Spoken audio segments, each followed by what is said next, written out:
everyone, welcome back to the channel. I'm gonna do a little update today. We're working on the El Camino, getting the water pump on. I got that on yesterday. It's actually only like 6:30, 7 o'clock here. I think it's like 6:45. Get out here early before the heat hits. But I figured out why the pulleys weren't lining up.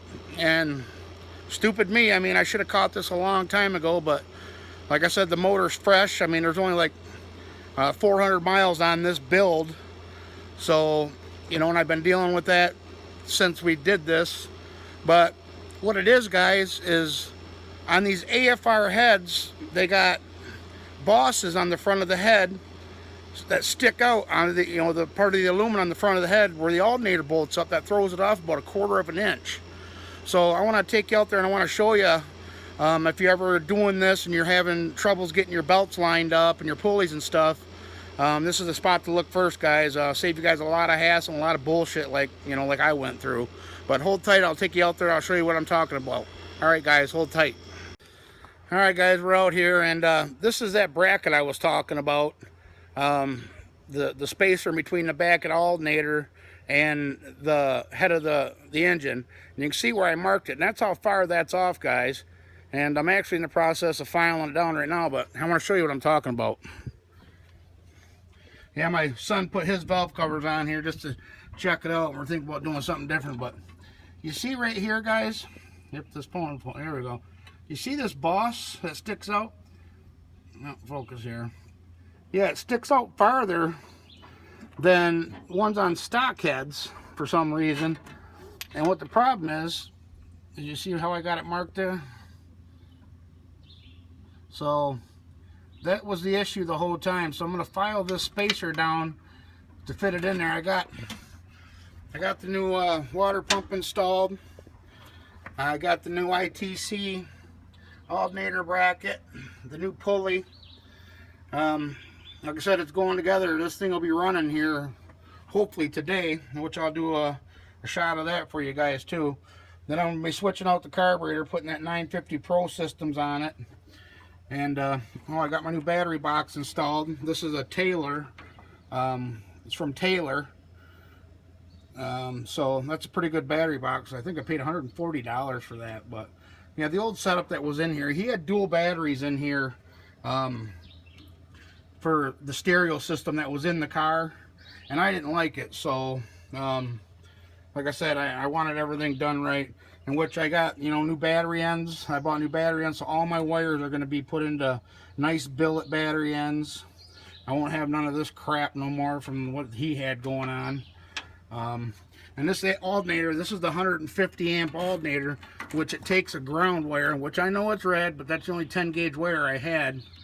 And then this is going to be the new charging wire, which is, I think it's a 6 gauge or a 4 gauge, one of the two, big thick. But they want you to run a minimum of an 8 gauge with a 150 amp alternator, which with the dual electric fans that I'm running, I had you know, an electric fuel pump and all the electrical upgrades that I did. I actually had to install this also, which is its own junctioning block and relays for the electric fans, my fuel pump, everything like that. Separate fuse panel, an extra relay up there in case I need it. And yes, I know these wires, you know, I got capped off. I'm using the 5-pin relays, so I just got these capped off because I don't need them for now, which eventually I'll switch them out to the other ones. But that's where you had the other battery mounted, and I figured that'd be a perfect spot for my junctioning block. So, but yeah, we're working out these problems one by one. It's been it was 92 here yesterday, guys. So I wanted to get out here this morning and make a quick update video on the El Camino, and we're gonna get her running here in a minute. And you guys will hear it run, but I wanted to try and beat the heat of the day. You know, I'm a big guy, and me and heat, and we just don't get along. So, all right, guys, I just want to do a quick update. Hold tight, and we'll be right back with you. One more quick shot for you guys. All the billet pieces I put on. All right, guys, hold tight.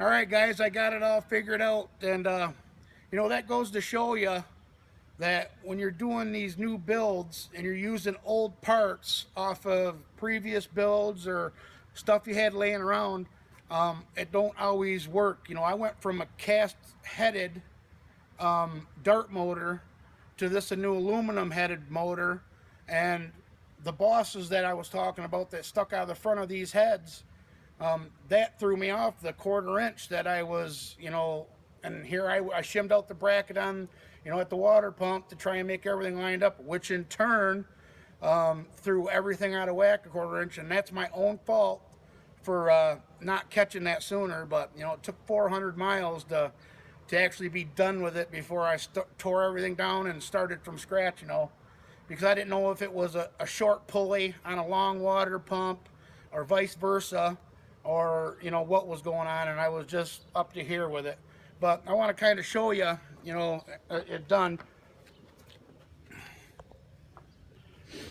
There it is. I actually got to buy a shorter belt because your turnbuckles, you know, this is shorter than your old bracket setup.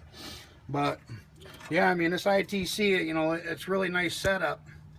But we got her this time, and let me show you. Let me look down. Look at that, guys. Right down the line. Perfect. I mean, that looks beautiful.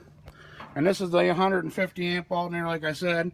My ground wire goes right straight here to this lug on the head. That's what the alternator company said they wanted it grounded to the head. I got to lengthen or shorten my power cable that runs up to the battery, my charge wire. But, you know, like I said, guys, no matter what you buy, it seems like you always gotta, you know, don't think that this is just, you're gonna take it out of the box and just put it on and not have to do nothing, because every part it seems like I had to mess with, you know, to get it to fit. Even this water pump, I mean, down here where the timing chain cover is, this ear on the water pump, I went to put the water pump on and it wouldn't go over, it was hitting the timing chain cover. So I actually had to take my dolly set, my steel dolly set, and kind of tap that timing chain, you know, put a little bow in it right there, just so this wheeling twisted wedge water pump would work and not bind up on the timing chain cover. This side cleared perfect. All kinds of room in there. But yeah, that just goes to show you guys, I mean, everything you buy is just not bolt on. You know, even this IT or CVR timing pointer, I told you guys about that before. What I had to do to that, I had to actually flip the pointer over and file it, because I ordered it for the 6 1/4 inch balancer and it was still rubbing on the balancer. So I don't know, that was the first time I ever tried a CVR product, and I wasn't happy about that. I wouldn't give them a good review. But other than that, guys, you know, like I said, I'm gonna go get a shorter green belt and finish up a little bit of the wiring, put my valve covers back on, get the battery in to this Taylor battery box. This battery box is designed for the Optima red and yellow top race batteries, which that's what I run. I run the yellow top 1000 cranking amp battery. So yeah, I mean, it's kind of, you know, I was going to move this battery tray to the trunk, or to the bed of the trunk, to the bed of the car. Actually, I can show you. I do have my fuel cell mounted back here. When I got this car, the guy had a fuel cell that was mounted under the car, and it was kind of jimmy rigged, and it was getting water, and it was an old school. So I ended up picking up this what kind is shit. It's not no eBay kind. It's actually shit, I think it was a $300 fuel cell. It's got the fuel sending unit for the gauge. I'm running a Holly black pump. Damn, look at all the leaves and shit in here, even with it covered up. I mean, this bed was nice and clean.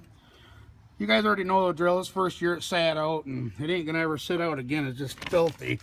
I got a lot of work to do. But anyway, it's got a Holly black pump on it. It's got the 160 micron, the long inline filter that you can actually unscrew and clean the filter. So it's actually got a pretty decent fuel cell.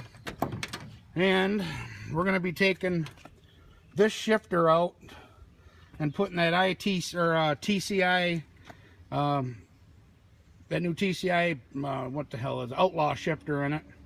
that I ended up picking up. It was time for a new shifter. You know, that's 80s. I had, you know, it's time for an update.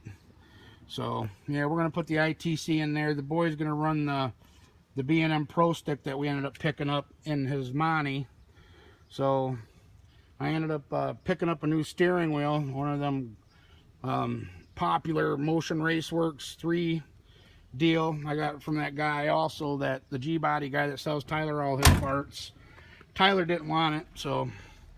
But yeah, we're gonna get my valve covers put back on it, go get a shorter belt, get my wiring all situated here, and we're gonna fire this up, guys, and I'm gonna bring you guys along for the first time. This car has not ran probably 3 weeks before Halloween was the last time this ran before I pulled it apart. So every bit of 6 months, and I will bring you guys along with me for the initial fire up of it, let you guys see what it's about. And as usual, guys, I want to thank everybody for watching. Don't forget to like, subscribe, and hit that bell button for notifications, and we'll catch you on the next one. All right, guys, bye-bye.